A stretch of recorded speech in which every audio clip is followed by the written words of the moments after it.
దేవుడు మనకిచ్చిన చాలండి. దేవుడు మనకిచ్చింది చిన్ని రాయి అయిన చాలు. దేవుడు మనకిచ్చింది ఒక జత బట్ట అయిన చాలు. దేవుడు మనకిచ్చింది చిన్న చుట్టిల్లైన చాలు. దేవుడు మనకిచ్చింది చిన్ని వ్యాపారం అయిన చాలు. దేవుడు మనకిచ్చింది చిన్ని చేతి పని అయిన చాలు. ఎవడో చేస్తున్నాడని వాడిని చూసి మనం వాతలు వేసుకున్నాం అనుకో, ఎందుకు వచ్చిన గొడవ? దావీదు అన్నాడు, నేను వెళ్తా.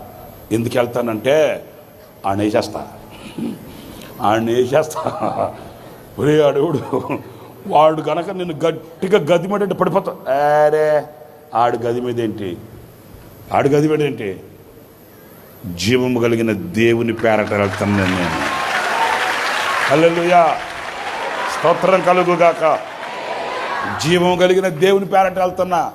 నేను ఇక్కడ ఎందుకు చెప్తున్నానంటే, అంత గొప్ప బృహత్తరమైన పనికి దావీదు శత్రు బలాన్ని చూడలా, తన స్టామినా చూసుకోవాలా, దేవుని శక్తిని చూశాడు. హల్లెలూయా.